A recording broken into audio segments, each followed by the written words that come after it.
before I introduce our wonderful panel here, I mean, I have to say I'm very honored to be here. I am reminded of how incredibly important these platforms are, and I want to really thank Emmanuel and Becky to bring us all together.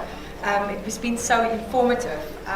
My world is the art world, and I'm one of those real people that struggle on a daily basis with everything that we've been discussing here. We are facing so many challenges, and my world being the art world. And to give you some background on where I come from, I'm an art advisor and had a commercial gallery for quite a while. But then for years I wanted to do something bigger that can contribute, initiatives that contribute to my community. My tool, my vehicle being art. I was very, very fortunate when I was approached to be part of the team to open Africa's largest contemporary museum in Cape Town. So for 3-4 years we were in construction phase. We were building, creating the structures for a museum on world standard. We opened in September 2017, and it was an incredible moment, I think, for the continent, specifically for culture. Then I moved to another new museum, built that up, opened it exactly a year ago, called the Norval Foundation. It lies in Cape Town, in a beautiful area called Steenberg. It lies in a wetland, in a protected biodiversity wetland, and our focus is not only on the preservation of art, but also of this beautiful nature area that we are the custodians of. So it has been amazing, being part of a world that is moving. We also have, we're the custodians of archives of artists, specifically the Alexis Preller archive. We look after the Eduardo Villa archive at the foundation, and there was nowhere ever a home for this. So these were all things that I only lately, falling into philanthropy in this way, see how important it is. I believe that culture, and specifically cultural platforms, are very, very important.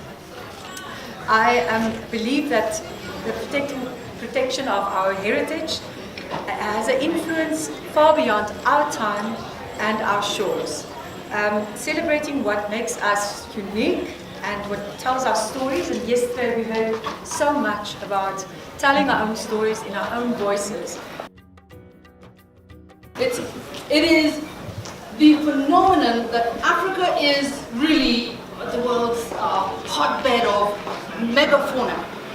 We are such a great continent, the only continent left on planet Earth with what we call megafauna. Elephants, giraffes, lions, rhinos, all these huge animals. These animals are beloved all over the world because of National Geographic, BBC. Those films are not available in Africa, free to air, which means actually most Africans have never seen them. If you were to ask Kenyans how many protected areas have you been to, it would be maybe 15-20% of Kenyans have been to a national park. We have over 200 national protected areas in Kenya. Most Kenyans have been more than 3 of them. And the protection of this phenomenal landscapes that we have, the biodiversity that we have, is not just about tourism, which is what we often hear people saying. Our wilderness spaces and scapes are extremely important as places that are the source of biodiversity, which is critical for pollination services, agriculture, for example. Of course, we do generate revenue. Most of our protected areas are also watersheds that leads to agriculture, energy production, clean water for people to consume. That affects our health as well. It's also an important part of our heritage. We often find ourselves stuck in a trap because we're being told by our government these protected areas need to pay. They need to generate revenue in order to survive, and I think that's a really unfortunate situation that our governments put so little money into protection of the natural environment. Our governments put 1.7% in, philanthropists put in 2%. This was a figure that we heard yesterday. I'm just going to give you an example of one foundation that I'm involved with that has given us some small money. they told me that they contributed $7 million into East Africa in the last, between 2013 and 2023. Of this, 94% of that money went to foreigners working in East Africa. 94%. So you know, African conservationists working in this incredible continent are really faced with a very, very serious challenge. In fact, you'll often find that they're squabbling with each other because there's so little funding available for them. Kola would say, this is a great opportunity. And it is. My first love is elephants. These are extraordinary animals, the largest living terrestrial animals. Elephants are like human beings. They live in families. They're very compassionate. They care for each other. They have language. Most people don't know that elephants actually have language. They can transfer knowledge from generation to generation. They have huge brains, bigger than ours, by 3 or 4 times. The complexity of their brains is such that we will probably never uncover their secrets, because we don't even have the capacity to understand how they navigate, how they consume information, and how they use that information. Amboseli is a national park in Kenya which has the longest running research lab anywhere in the world, 45 years. That is about half the life of an elephant, and it's the longest running research anywhere in the world. It's one of the best studied animals on the planet. In Amboseli, every single elephant is known by name because they've been researched for so long. Their families, their birthdays, their aunts and uncles, and mothers and brothers and cousins. It's all known. They've been studied in such depth. This is Kumquat, the matriarch of the QB family, the elephant family is named after letters in the alphabet. She's famously photographed. People fly from all over the world to come and photograph these magnificent animals because you can get so close to them. And you can get these extraordinary photographs, which, by the way, are worth a lot of money. One photograph by Nick Grant is worth about $50,000. Okay, he's paying park entrance fee and getting $50,000 per photograph himself, which I think is fantastic because now these elephants are known all over the world. Well, in 2010, the day after this photograph was taken, Kumquat and her entire family was gunned down. They were gunned down for their tusks, which were taken to probably China, half the world away, to serve the ivory trade. The ivory trade reopened partially in 2009, when the world made a decision at a huge convention to allow the sale of ivory from 4 southern African countries to China and Japan. That triggered a massive explosion of poaching across the continent. At its height, one elephant was being killed every 15 minutes. 35,000 elephants every year were being slaughtered. Not just matriarchs, also the bulls. But as I said, these are compassionate animals. They care about each other. An elephant gets injured, first the gunshot will be heard not just in the distance of that gunshot. Those elephants are communicating to other elephants. Their voices can carry through sub-infrasonic frequencies. They can be heard 12 to 20 kilometers away. So they are communicating with each other. They're approaching this area, they're approaching this area. These are bulls in Masai Mara. The death of one animal, the other elephants come to try and help them. They are all vulnerable. They're all probably going to get killed as well. The death of elephants, some people think, well, they're just big, gigantic animals walking around all the time. So what if they're being killed? So what if they disappear? These are ecological engineers. Elephants change landscapes, keep them diverse. They transmit nutrients across vast landscapes because they eat over 100 kilograms of vegetation every single day. They walk 40 to 50 kilometers in a day. Many species of plants will only germinate if they've gone through the gut of an elephant. In Kenya, what we saw after 2009 was a rise in poaching. And then it dropped off again. And I'm going to tell you what happened, how we were able to achieve that. So, at the height of poaching, we lost several hundred elephants. I think it was about over 400 elephants in 2012. That was the height of the problem in Kenya. Meanwhile, our neighbor Tanzania was killing 1,000 elephants per day. Sorry, per month. 1,000 elephants per month. And over 10,000 elephants per year.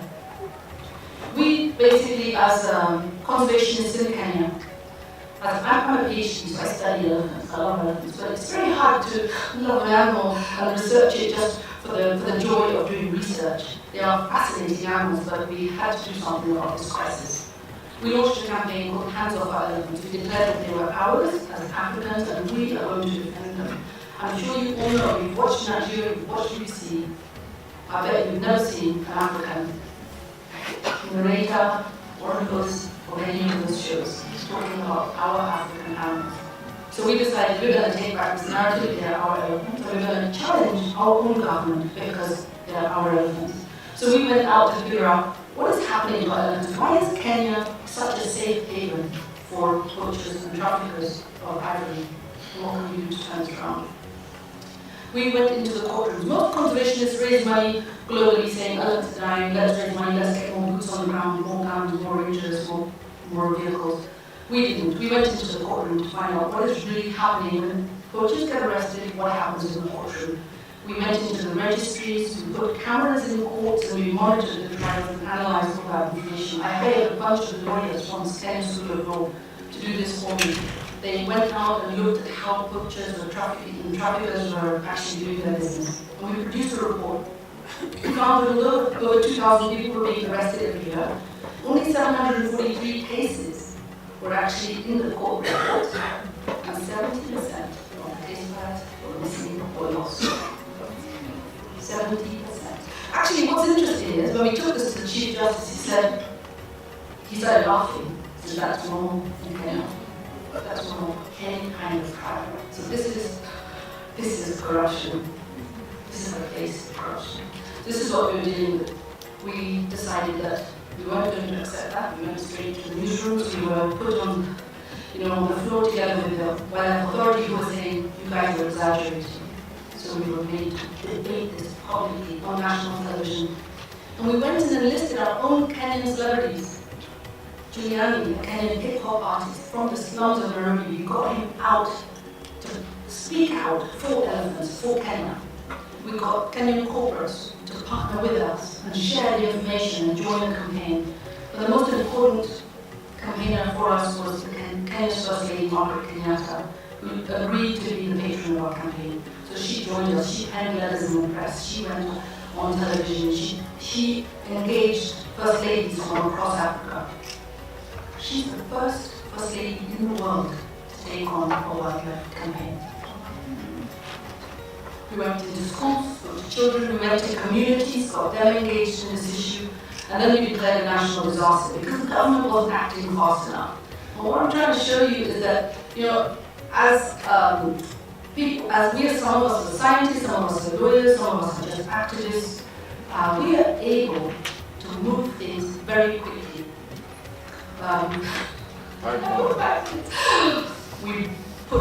We launched public demonstrations in the streets of Nairobi just 3 weeks ago. We had 4,000 people marching in the streets of Nairobi. We went to the Chief Justice, the Director of Public Prosecution, we went to Parliament, and we asked for several things. We asked for laws to be changed and for criminals to be arrested. We put out our new report. We actually were able to enact new legislation. They increased the bail, bond, jail sentences, and now you can get up to 92% of your case files because of the system that we've now put in place in Kenya.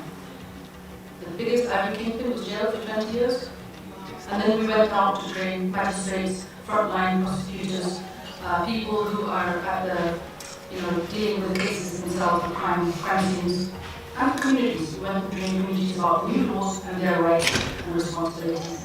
We joined the Kenyan government in destroying the ivory stockpile as a demonstration that having that stockpile was a threat as well. So it's not just about elephants, right? So we've shown that we can do so much, but it is not just about elephants. In fact, it's a lot about governance. It's about our role in driving change.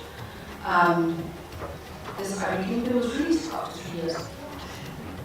We have other problems. We have so many species at risk. We have development taking place in our national parks. This is because of environmental legislation, not about health.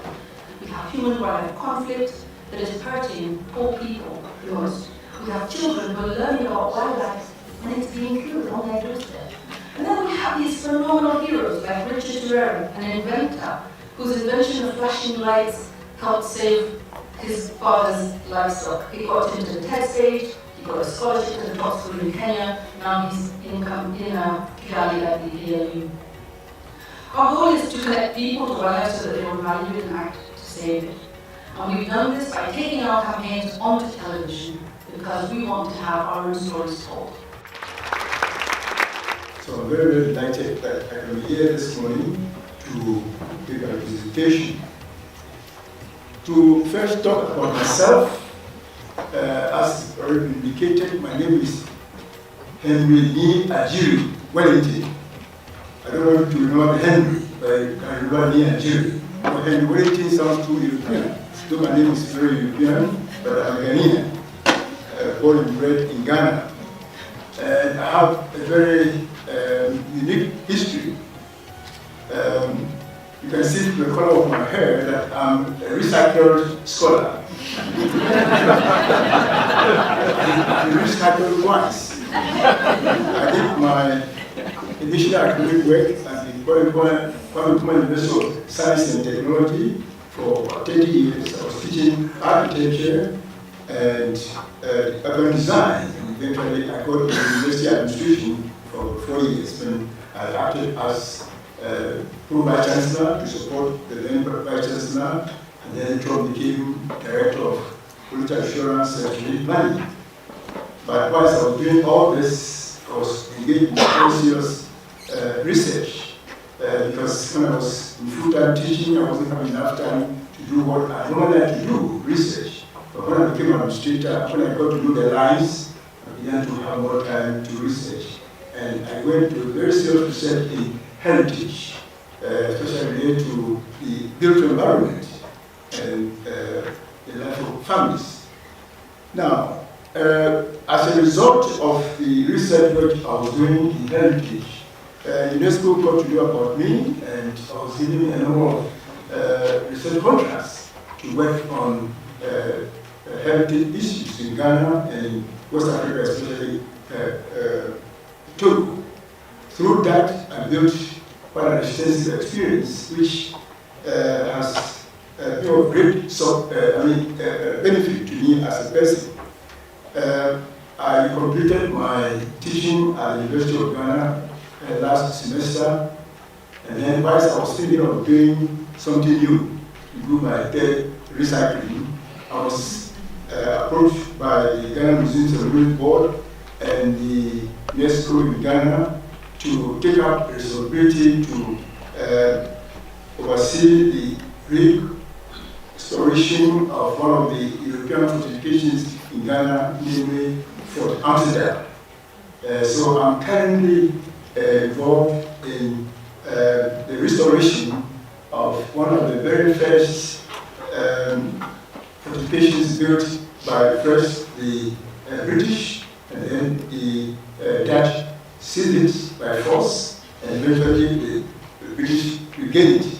Now, this fort is known, as I said already, Fort Amsterdam, located in a place in the central region of Ghana, a place called Agyiri. And interestingly enough, the fort, which was originally supposed to be at Komatin, was located at Agyiri. Agyiri is a Bantu word which means under the fort or around the fort.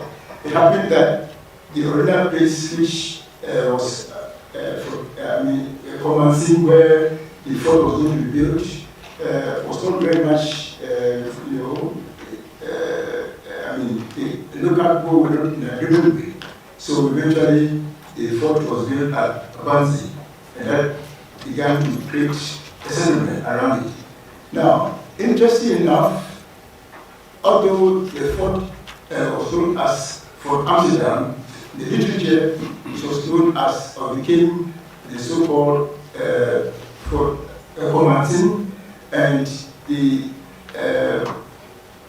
then enslaved people who were brought from West Africa and from Ghana, many parts of Ghana, were sent to the Caribbean, became known as the Komatin slaves, who were supposed to be the leaders of the rebellions which took place in the Caribbean at that time. So this fort which I'm working on at the moment is a very historic place and very senior place. It was one of the first forts which had dungeons, slave dungeons. The Air Force, like Elana Castle and Kimbo Castle, did not have dungeons originally meant for enslaved people. They were meant to store goods. But it was from Amsterdam that there was a design meant to keep the enslaved people in transition, not in the open, but in the underground.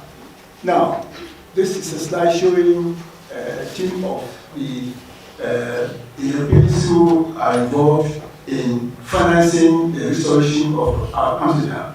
They happen to be Italians, an NGO group known as ONUS. And this was taken at the time when the fort was being handed over to them, because the fort, being a World Heritage Site, belonged to not only to Ghana but the rest of the world. And so if there was a work to be done there, there was a need to give a permission from UNESCO and from the Ghana Museum Board to the contractor to enter the site. This picture was taken on that occasion.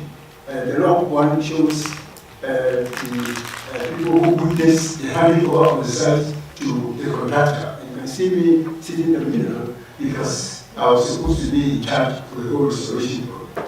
Now, the reason why I'm showing this slide is to tell you about the issue I have about the topic. The topic says new opportunities to give respect to conservation and preservation, and especially to literature and rural conservation. But my work in this area convinces me that when it comes to philanthropy, there's nothing new about giving to support the work of restoration works or conservation works or preservation works. It's a known thing, it's a common thing. So, whilst I was thinking about the topic, in my mind, what was occurring to me was strategies. I was thinking of new strategies for giving with respect to conservation and preservation. Now, this slide next to those showing the Amsterdam view is a pull-up of a documentation of one of the things we have been doing with respect to conservation and preservation. My great interest is to document not only the material dimensions of the properties we have, but also the intangibles that are associated with this. Because writing will be to support our work. Now, this slide is to show again the challenges we have in terms of how we'll be able to get the resources to ensure that we keep our heritage conserved. Quickly, I'm ending this slide with this picture, this image, to let you know what sort of response we should give as we want to say we as Africans to our heritage. Recently, we heard about the destruction of Notre Dame Cathedral, and the response which the world gave to giving support to restore it.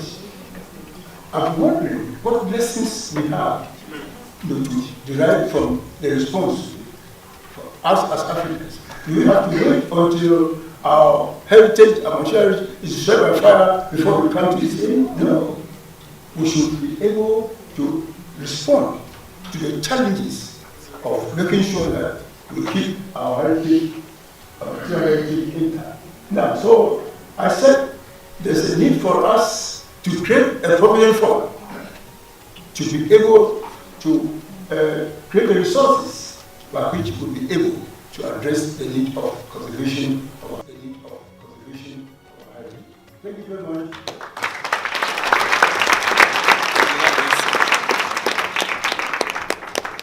I'm going to give you like a short background in terms of where I come from as an artist. I'm a dropout. I was supposed to study chemical engineering.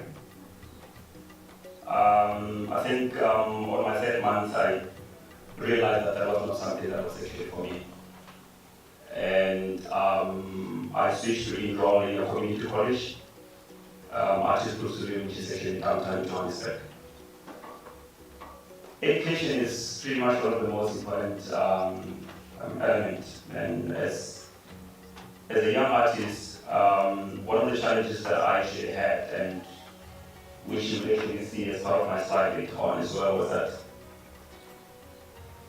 our history, my first introduction to history of art was of, it was Renaissance, and which was actually mainly European. Well, I'll just say it was actually Western as well. What was so interesting about it was that for me to discover myself, it was when the first time I saw the work of DFA, which is South African artist who went to exile. It really took me some time to really realize that the slow growth of contemporary art in the continent, it has to do with culture and heritage. That our youth are not being properly introduced for our history, especially that has to do with art as well, and the importance of heritage as well. I started donating work when I had little in my account. I started to actually understand the power of giving when I was trying to sell my work as an artist. That today, art is still used as part of charity in most cases. Artists are still giving. That today, I am part of the newer generation who are actually finding a different way of giving. I used to get excited to go and exhibit in New York, Paris, London. But one of the most key points and the most interesting things that you wake up one day and you realize that the place that has actually inspired you and built you is not a place where you get excited to actually show up, actually exhibit your work as well. Because honestly speaking, part of our history is, especially within the arts, there's still a big question mark about it. This year, Feb, one of my work was raised on the cover of the Time. I was actually commissioned the issue of autism as well. The reason why I agreed to be there was because of the cost of change sometimes is actually start with one individual who is an opportunity. But it was also after that I also got to learn a lot of things as well, because part of that work that was actually such a historical work is still there in my place, still there in my house, which that work was supposed to be placed somewhere where each and every African can have access to that, which leads to a question in terms of what are we doing to ensure restore and make sure that part of our history is being actually placed in houses where each and every young African, young or old, can actually have access to that, which that leads into a responsibility for artists to say, what are we doing to actually make sure that we build institutions that will allow and give access to the next generation of artists, and actually also reminding them of the importance of living in a continent that has so much potential as well. So let's see your images.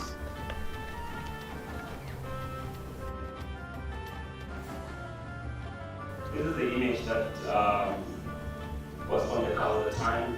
The cover was unveiled on Feb, which is the Black History Month. As a young African who travels around the world, one of the most beautiful things was not for me to travel around the world, but to travel within the continent. And we still have borders that doesn't give us the free access to roam around the place that we call home as well.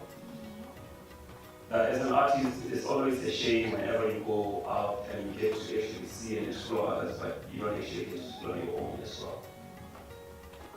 That in my work, I get to share the beauty and get to tell the story of the people whom I know very well, that the first beauty that I get to understand was through an African child.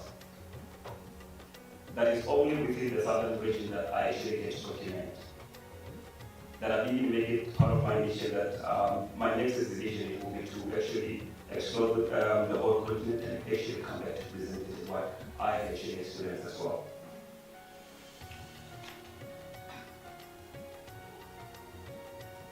From Academy, really truly a blessing to be in this time because there's other Africans who are also, making sure that this continent grows, regardless of how others actually look at it as well. In the image is Latima and DJ Black Coffee. The three of us, we actually got together to start an academy of music, art and fashion. The reason why we actually got together to start music, art and fashion is because of the World Constitution doesn't actually give us their introduction to music, art and fashion. And like I mentioned before, it's all Western, it's non-African as well. And we figured the most important thing is for us to start an institution that will allow Africans to actually look at their curriculum as far as music, arts, and fashion is concerned. We already are on our first foundation. We've actually allocated a building. The aim of the project is for us to fundraise, not looking for funders outside Africa. We thought it would be important for us to actually make sure that when we do this, we actually get on the ground and actually go on with this project. So that it is a constant reminder for those who want to be part of this that anything is possible as long as they actually work as unit and as a community as well. There's an African that says it takes a village to reach out. The model of giving back, I've donated money before. I realized that is not the best way of giving back, but building an institution that will allow others to actually access information is actually the best form of giving back as well. And another reason why we also started these academies, because of based on our success, there's a lot of young people who are actually coming to us and asking us to actually mentor them. And we thought it would be best for us to put together a model that would actually mentor multiple additional and multiple individuals to be possible as well. This project is not just only for the three of us, and the reason why we call family is family, that means each and every person can be part of this as well. But it actually allows and gives us opportunities to actually see and explore and interact with others within the continent. And see what we can do in terms of putting together probably one of the most unique institutions in the continent that will also allow the world to see what we are and what kind of pattern is actually coming from the continent. Thank you. Hello, my name is Shubinski, and I'm the Director of Research and Education at the Rockefeller Archive Center. We're located in Tarrytown, New York, just north of New York City. Our name can be confusing, the Rockefeller Archive Center, so I wanted to just spend a minute telling you that Rockefeller is our origin story, but it is not the limitation of where we are today. We do hold records of the Rockefeller family, as well as the philanthropies that spun out of that family's giving. But over the years, since we opened in 1974, we've become probably the largest repository for the study of philanthropy in the third sector in the U.S. And as you all know, U.S.-based philanthropy has global reach. And I'll talk a little bit about the power dynamics embedded in that. I don't want to ignore them. But I do want to suggest that one thing that we find people come to use our collections for is for the stories of those grassroots and community organizations who often are not able to keep their records or are not able to make them widely available. So we find the pieces of those stories embedded in grant records and in the work of some of the larger foundations. We educate new audiences. Partly we do this through my division's outreach programs. We have a real emphasis now that's growing on reaching out to the general public, talking to people about the forces that end up shaping their lives that they may actually not even be aware of. The third sector is little understood, even often by people in the sector, but certainly often by people outside the sector. It's kind of an invisible force. So we really make an attempt to reach out to those audiences.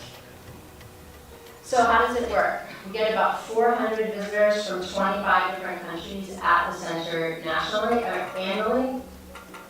But we also answer well over 2,000 research requests remotely. We offer an online finding aid. This goes back again to that concept of findability. Travel can be prohibitive. So one thing that's increasingly happening at our place that's very important to us is making as many resources as we can available through digital scans. We also keep, I'll point you on the right-hand side here, we keep a bibliography of scholarship that's been done on these records, or using these records. And to harken back to the panel from earlier this morning about academia, we have currently registered in our bibliography of scholarship well over 7,000 different journal articles, books, and other publications done by scholars who have used the resources at the Archive Center. Innovating for the digital future, many foundations and other organizations are now either tending towards or have already gone completely paper-free. So to go back to that question about access and findability, one really key issue in doing research in the field is that you be able to find the data that you need to do the research. Paper-based records are one thing. They have a lot of issues about temperature and humidity control and safe housing and all of that. Digital records have an additional issue. For one thing, they seem readily available to people, but they degrade just as paper does. But secondly, findability. So like in the paper world, you have a giant basement, and that's essentially what the Archive Center is, times 20. The paper's there, and eventually, if someone stumbles into the room at some point in the future, they can find stuff eventually. In the digital world, if you don't make it findable and you don't preserve it, it in effect does not exist. If you can't see it, it's invisible and it's gone. So this is a huge concern for us as we move into the future about preserving the footprint of what philanthropy does. So we have a whole team that's building an intake structure for more digital records, which we call Project Elana. We're building it on open source software as well, so we're aiming to be leaders in the field who readily share our resources. It's not proprietary, and it's open to be shared and accessed by universities, centers, other places of research and education. We also do a fair bit of outreach, often to our own donor organizations when they need to hear about their own history.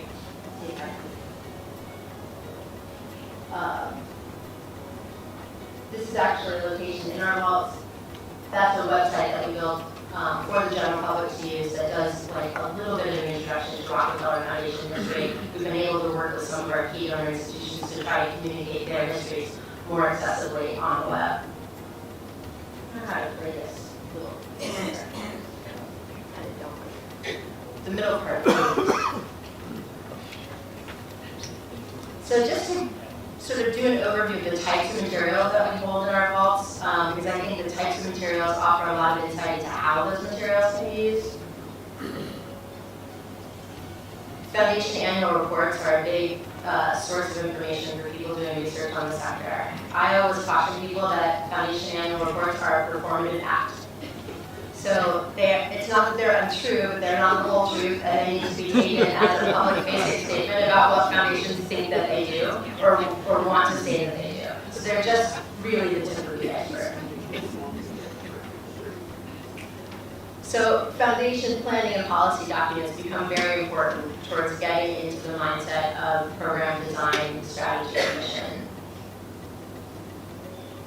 Foundation reports, sometimes conducted by external reviewers and sometimes by internal reviewers, can give you a deeper dive into program strategy and design, as well as outcomes.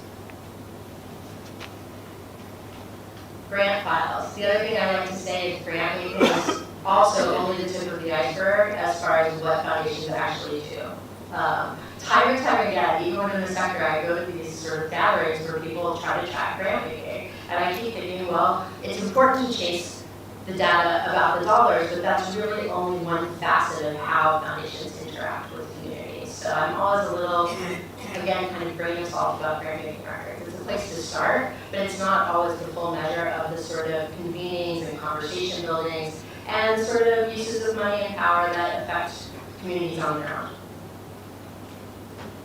Officers' diaries and trip logs can be invaluable, particularly in the historical era. Back in the day, program officers of major foundations had to keep track of literally everyone they ever spoke to and every trip that they took. We're not so great anymore, despite all of our affordable technology at actually doing that so much. We have over 4,000 different films, audiovisual recordings. We also have a whole set of oral histories from several different foundations. So these are just other types of records, and I hope in the discussion I can get into some of the pros and cons about the different records. Special formats. Often they'll be sort of promotional and campaign posters from various things. And the photographic record, which is really invaluable, and not everyone always takes the time to keep it. So a few just closing reflections. This has been a very quick swoop through what we do and what we hold. But again, I want to emphasize, please use our resources, but please create your own resources. And please encourage the sector in your locality to think about creating repositories where academic research, most of our researchers are academic scholars, but not all. We also have journalists, people who are doing family genealogical research, community-based organizations, so it's not all scholarly. I just wanted to reflect on some things that I've been hearing this weekend, and I'm sitting in the back sort of jotting notes through many panels, going back to yesterday's first one. What I use these records for is to look at change over time in terms of things like goals and indicators, in terms of things like these 3 to 5 year time horizons. When did those first start happening? Why? In terms of the very idea about metrics and measurability, because that is something that has changed over time. And changes in boards of trustees, term limits. These are the kinds of things that affect the institutional culture of institutions and how those foundations then enact their programs on the ground. Who the recipients are. That shift from sort of funding the elite established institutions to funding grassroots community organizations, and how that plays out differently in terms of how the foundations assess risk and success and failure. How grantees today are often expected to work to carry out program strategy for foundations, and they aren't just grant recipients, as used to be the case a few decades ago. I think our records can help us complicate the top-down dynamic in many ways. Think about what goals were back when. Think about things that have changed negatively and positively. In the US, there's been a decline in the ability to fund individuals, for example. Another thing I always want to ask about our records is who gets left out of the story, and what can I read in between the lines to put those characters back in. What about time horizons? What does that tell us about trust? Right? The trust of recipients. So when I was thinking yesterday about that trajectory from elite institutions to grassroots groups, and the simultaneous shortening of time horizons and the use of metrics, to me that communicates a trust issue. So that's something that those records kind of explode open for me. I'm also thinking has come up several times, this issue about first generation, second and third generation givers. Because I would say that the records we hold, partially the Rockefeller family and the Ford family, the Russell Sage family. We have a number of kind of individual records that sit alongside the foundation records and can really start to delineate that first, second, and third generation of giving. And think about ways that philanthropy has enhanced reputation, for example, or has attempted to enact larger goals. So I just want to leave those questions on the table and return to the panel, and I hope you have some questions for me. And thank you.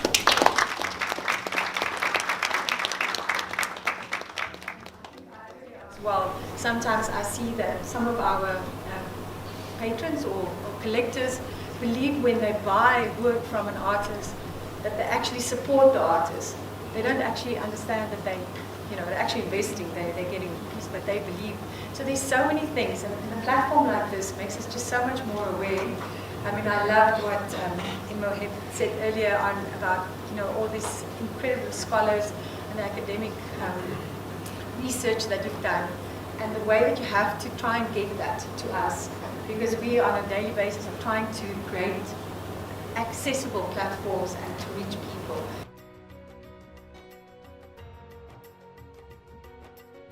I'm from Botswana, and we're a very unique problem that we have the largest population of elephants in the continent in the world, and the reason we have over 400,000 in a population of 2 million people. And the reason for that is that the elephants are coming from Angola, Zambia, Zimbabwe, because Botswana is quite a peaceful country. So the issue that we're facing is that of human-wildlife conflict. We lost one of our citizens last week. That's the recent stats. And it's been going on for some time, but I feel like our current president is is not really focusing on that. And in fact, he had a conference last week where he invited a lot of the leaders from the populations that do have elephants to discuss this issue. And a lot of the times we get bullied by philanthropists and family foundations and charity organizations that have this romanticized view of elephants. Trust me, they're wonderful, but an elephant is not a dog. Why don't you go and catch it, and especially if we've got 400,000 of them, and Botswana most of our populations in the south. So you can imagine, people are overwhelmed, crops are being destroyed. We did have a shoot-to-kill policy. We had very stringent policies in terms of conservation. So we've lived in harmony with these creatures, but we're in such a compromised position now. And my president is for the community. We spoke about community philanthropy and organizations and entities sort of consulting with communities as what they feel about way forwards. And I feel like a lot of the philanthropists and the organizations and the family foundations are not listening to the communities. I think in Conservation Lab and even today, I mean, there's no question, there are so many common issues across Africa. Everywhere that there are elephants, there are challenges. They are large animals, and we do have people living with them wherever they are. My story about Kenya is that when elephants are in a safe place, they behave very differently from when they're in a place where they are stressed. They actually behave very differently. It's not about having one story. It's about Africa uniting around this great species that we have and working together to save it for Africa. Because we all want elephants. I can't think of a single country that says we don't want elephants. Actually, in the Kasane conference that just took place, the Botswana president was very clear. Botswana does want elephants. Elephants are good for the economies of African countries. And yes, there is human-wildlife conflict. If you put it on a scale of, let's say, vehicles and accidents, you wouldn't say, let's get rid of all vehicles, because there are far more people die from car accidents than from elephants. But it doesn't mean that people are not suffering as a result of elephants. Of course they are. My pitch today, and I never got to that last slide, which I really apologize for. My pitch is that when it comes to nature and the environment, and this phenomenal, extraordinary biodiversity that we have in Africa, Africa needs to come together. We need to have all those stories brought together. We need to present our case to the world, not as Kenya versus Botswana, but as Africa saying this is a global heritage, and we need to work together to support it. You're absolutely right. There are concentrations of elephants in some countries as a result of the poaching in other countries. If that poaching pressure was off, we wouldn't have those concentrations. So there are solutions that we know about. South Africa has innovated extraordinarily well on solving some of these challenges. And to be honest, there will always be challenges. There will probably always be malaria and other diseases as well. So we will always be facing challenges and having to deal with those challenges as they come up. But I think what the gap is for Africa is we've never pitched our wildlife, biodiversity, our megafauna as an asset for the continent that deserves the attention of philanthropists around the world, because everyone around the world loves elephants, rhinos, giraffes, hippos, and all these species which we tend to take for granted. Yeah, we take it for granted here in Africa, and those people who live with them may not love them, but around the world they are loved. What we need is for, I think, another source of support. So in Botswana the problem is there enough money to pay? Same in Kenya.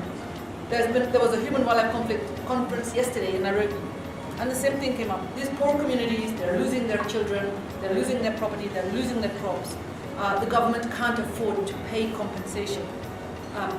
We do have that challenge across the whole continent, and it's mostly about money.